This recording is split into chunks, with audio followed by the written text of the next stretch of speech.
प्रत्येक व्यक्ति को अपने कर्मों का फल अवश्य ही भुगतना पड़ता है, चाहे देर हो या सवेर। इसलिए कर्म करने से पहले एक बार ये अवश्य सोच लें, क्या मैं ये सही कर रहा हूँ। अगर कर्म करने से पहले अच्छी तरह से सोच विचार कर लिया जाए तो हम बुरा कर्म करने से बच सकते हैं। अगर आपने अपने आप को बचा लिया तो आप सजा से भी बच जाएंगे। अगर आपने बुरा कर्म कर लिया है तो एक न एक दिन भगवान आपको सजा अवश्य देगा। इस जन्म में नहीं तो फिर अगले जन्म में कर्मों का फल तो भोगना ही पड़ता है। भगवान श्री कृष्ण ने फरमाया है कि हमारे कर्म ही हमारे भाग्य का निर्माण करते हैं। अगर हम अच्छे कर्म करेंगे तो हमारे साथ अच्छा होगा, अगर हम बुरे कर्म करेंगे तो हमारे साथ भी बुरा ही होगा। प्यारे सज्जनों, भगवान की न्याय व्यवस्था बहुत ही सुदृढ़ है।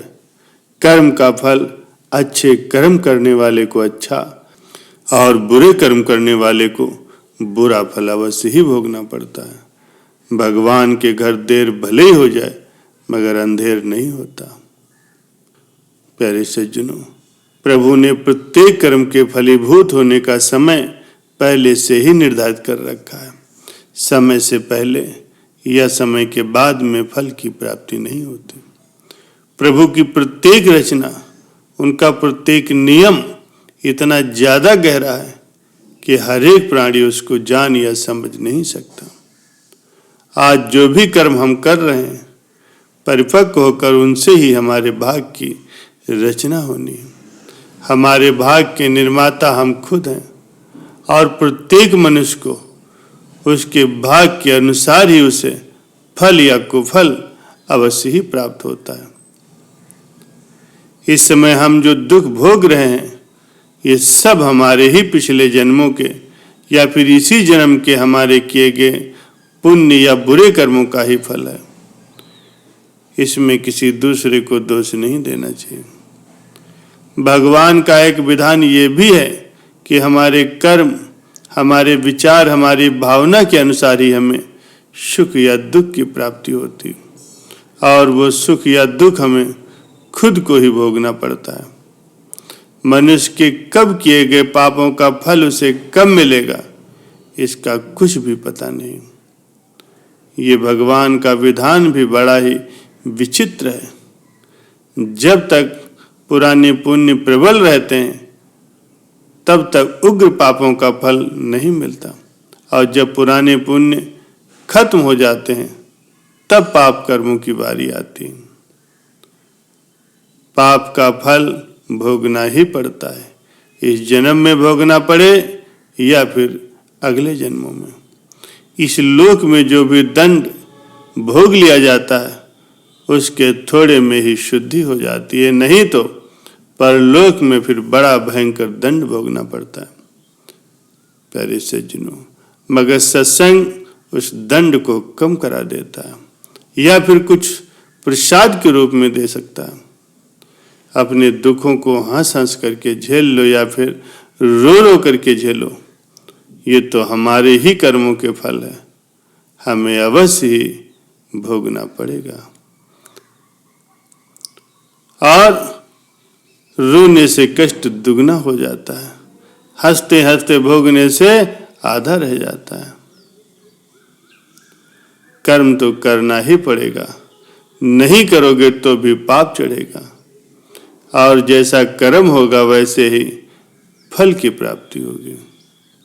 और अगर प्रत्येक कर्म प्रभु को याद करके करोगे तो सभी अच्छे फल ही मिलेंगे।